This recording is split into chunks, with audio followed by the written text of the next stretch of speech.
So they started off their show with a PSA about the pandemic, and it was actually Scrap, Imani, and also the baby boy. It was too cute. That whole segment was just too cute. That I'm telling you, that little boy is a star. Too. I don't know what's going on with these kids. Like the last children that we've seen that were born this in the last year or so, little Ace from Real Housewives of Atlanta, Candy's son, and then now Scrappy and Bambi's little boy. These children are like, and Eva's baby, and he's just a baby. It's like they were made for television. They have the thing down already. They're stars already in their own right. So just cute, very cute, and they just grab the attention of the camera. So listen, y'all, the reality stars are making stars. That's all I got to say about it. Very cute, very cute. Let's get to the show.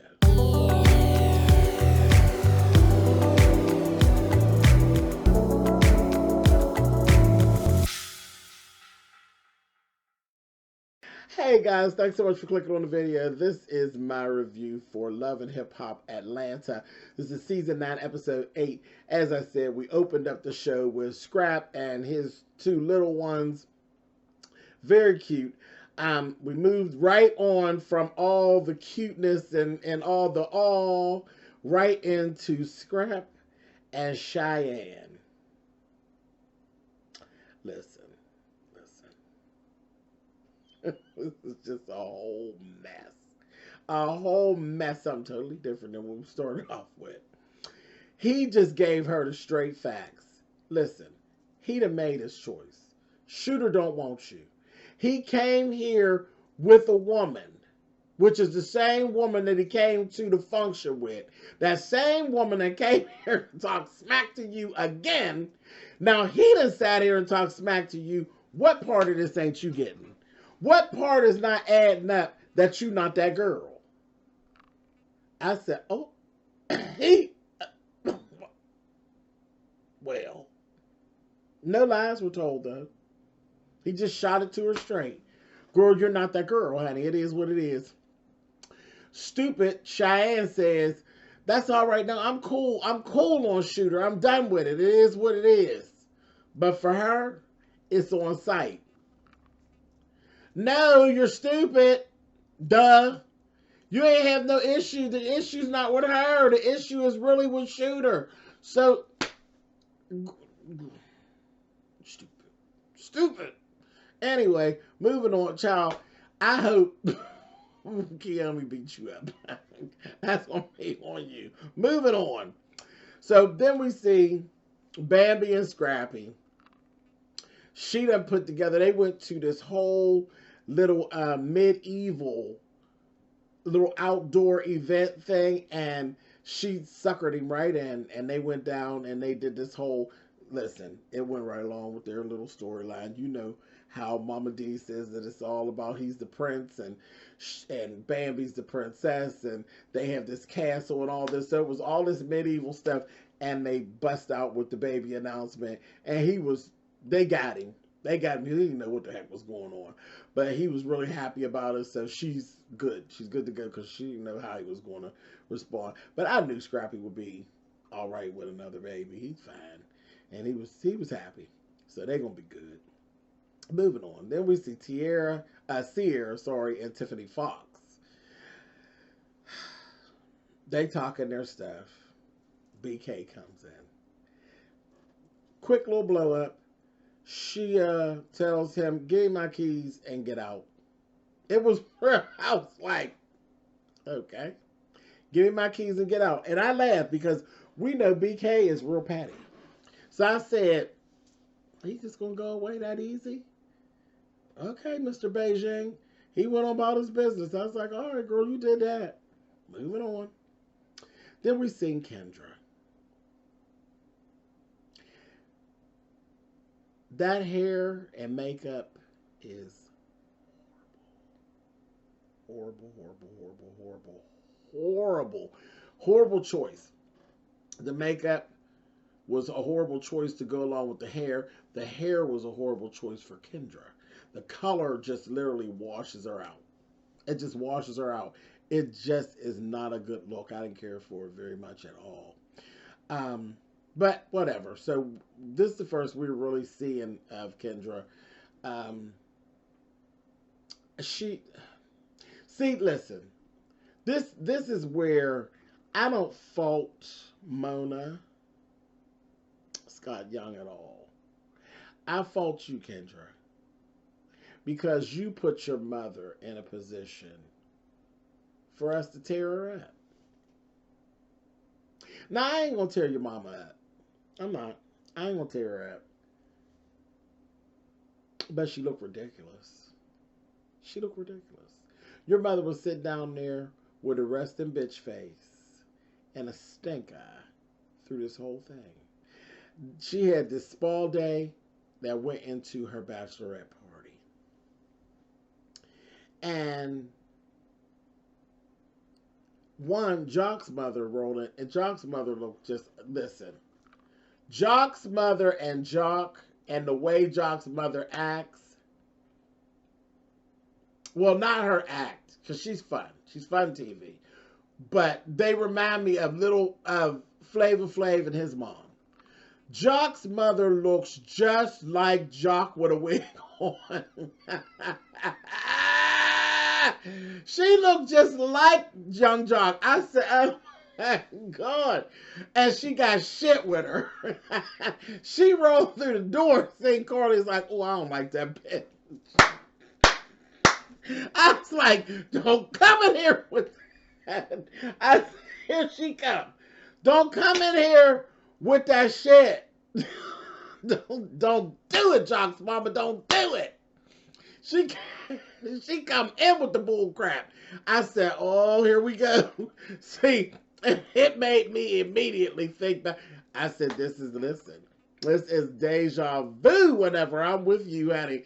Because this is truly giving me when New York met Flavor Flav's mom that first time, and New York was trying to win her over, honey, and she was giving, hand me them biscuits over there. She ain't give a shit about what she was saying. I will never forget that. But Jock's mother comes straight in the door with the bullshit. I said, oh. And Kendra's mother, old stank face. I said, what's wrong with her? And then shortly after that, Kendra goes in the confession and says, oh, yeah, my mother, she's a church one, honey. I said, oh. Oh, so she's one of those Bible-toting Southerners, honey. She come in, and where they take them? They goes down, and they go right on to Lips, to a drag show. I said, oh, no. No. They not going to take Mother Kojic down here to the drag show. Her face was so twisted up. I said, girl, you set your mother up. Now, I ain't Gary drag mommy. It is what it is. I don't even get into people who have all these different issues. She grew up in a different time. Her belief system is a different belief system. Her daughter ain't had no damn business putting her in that position to have her mother sitting on screen looking ridiculous. Because you look ridiculous down at the gay bar. The gays didn't come to the church. You took your ass down there to the gay bar and sat your ass down there. Now, Mona, I am going to get into, because I wasn't going to say nothing.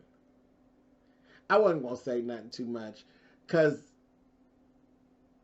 Atlanta got 9 million drag queens and trans women.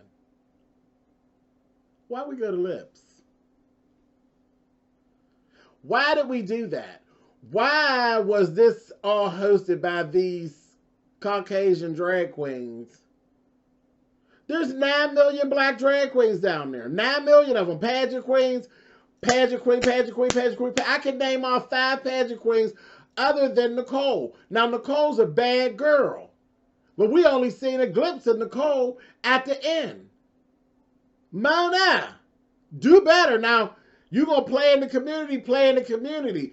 But they ain't putting our queens on the Real World. They not putting our queens on the Real Housewives of Beverly Hills. Mona, don't you fucking off now, Mona. Quit playing. Quit playing. This is Love and Hip Hop Atlanta. And all the queens in Atlanta, y'all should be feeling some kind of way. You got all them queens down there. Hell, Maddie's in Atlanta. You got Starsha Sanchez in Atlanta. Shit. Everybody's down there. Miss Sophia's in Atlanta. I mean, queens on top of queens on top of queens on top. Jasmine Bonet. I mean, beautiful trans women and drag queens. I can go on and on and on. There's girls from RuPaul's Drag Race that are down there, all black, all melanated. You went to Lips and the show's headed up with some white girls. And y'all know I don't really get into the white-black thing. I love everybody. Y'all know that. But this is Love and Hip Hop Atlanta. And if you're making opportunities for someone, it should have been someone who is urban. Urban. You understand? Urban. I know you understand. What the hell you doing, Mona? What the hell's going on? Anyway, but I don't even live in Atlanta. But you could have flew me down there. There's a bunch of us brown queens everywhere. I thought that was off-putting. I didn't understand it. I didn't understand that at all. I need somebody to explain something. You got something explaining to do, Lucy. I understand that. But anyway, back to, I done went all the way up on the soapbox, didn't I? Yeah, because that's where I was supposed to be. Because my black face is down here reviewing your damn show and talking to your people and your audience, Mona. There ain't no white queen down here reviewing the show. I don't know any white queens down here reviewing Love and Hip Hop. I would love to meet one, but I'm on YouTube all day, every day, and I ain't seen no unmelanated faces down here reviewing Love and Hip Hop Atlanta. Sure haven't.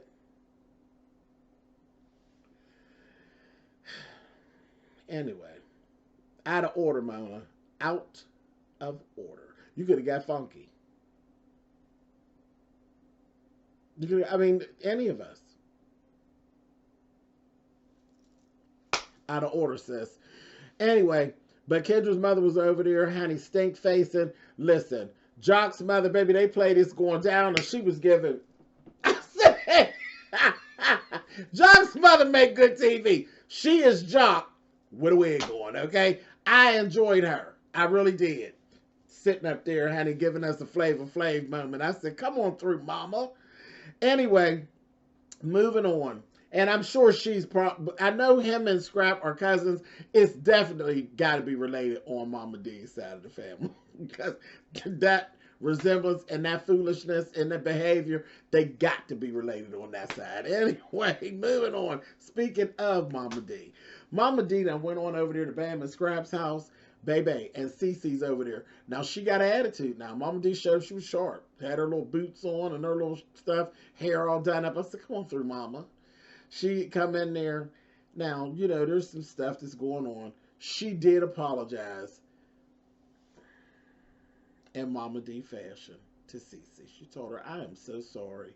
Because they told her, the whole thing that you did with that funeral stuff, that just was out of order. So I just want to know why I had to find out on social media that I got another grandbaby coming, and nobody took the time to pull me to the side to tell me. And CeCe knew.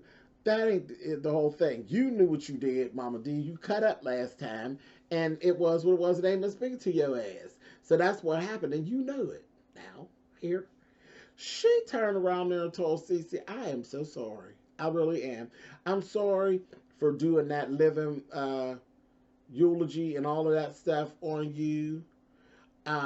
If I wasn't thinking, if I'd have been thinking, I know that you live and walk on 4 legs.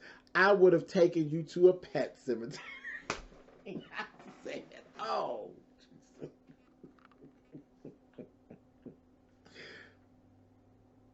Mama D. Did you just make it worse? Horrible. Horrible. But wait a minute. CeCe had some mess for it. I got some shit for her. She bust out and pulled out a voodoo doll. Baby and said, yeah, I know you from Louisiana. And when you start, she'll say, girl, yeah, I got this for you. Stuck a pen in it and said, you feel that heifer, huh, bitch? I said, oh my God. Them two are horrible. They separated out. Mama D go downstairs to talk to them. She did feel bad. You know, Bambi was like, it's too far. It's just too far. She told her, I feel bad. Felt bad about hurting Bambi. She trying to do that. She said, y'all just got to give us some time. We'll fix it. You know what I mean? We're going to fix it. But the grease is just too hot right now. But I was like, girl, Mama D, you out of order there. That little pet cemetery situation. Anyway, that's Mama D. Mama D. Mama D and Jock's mama, I bet they first cousins. I would put money on it that them two is first cousins. Somebody, the bloodline is real close with them. Child, yes, God, honey. Good TV. Anyway, moving on. So then we have the party for Paris. Paris is Shooter and Sierra's daughter. She's turning 15. So I said, here we go with this money. Because, you have a sweet 16 party. And if you are Hispanic, you have a, what is it, quinceañera? I can't even say the word. Is it quinceañera? I can't say the word, but it's the version of Sweet 16 is 15 when you're Hispanic. But no, we got the 15-year-old little black Paris, honey, and she's having this big old party. And her daddy bought her this big old car. It was a cute little car and everything. Here, Carly wasn't invited to the party. Carly wasn't invited because the assistant, remember the one that was jumping her with Sierra? She was invited. So I said, oh, when I heard that, I said, I'm sure this is not the last we're going to hear this. We're going to probably hear about this again because I'm sure Carly's feelings going to be hurt. But it doesn't matter. Anyway, the assistant helped put the party together and stuff. So it just was what it was. There had to be a decision made. Anyway, Shekinah's there again, butting in other people's business and telling Shooter that he needed to get Sierra back. I said, girl, mind your business. Why are you always the loudest one in the party? She's always got to be seen. Always, Shekinah's funny. She make funny TV, but I can imagine Shekinah would probably get on my nerves. She always feels the need to be seen. It's like, sit down and hush. But anyway, and then when somebody says something, she gets so in her feelings. Girl, hush. But she got the car from her dad, and then BK showed up outside and brought her these 2-carat earrings. And then they were like ushering her back into the party. She said, oh, I got gifts for you too, Sierra. And Sierra's like, what is it? BK is Patty. I told y'all, Patty, I knew we hadn't seen the last of them. She go in this bag, baby. There's condoms in the bag, and then printouts of texts between her and Shooter, because he got her passwords and all that. They got each other's passwords, so he done pull her text messages and printed them out and brought them on down there. And it turned out to be a whole big old mess. Here,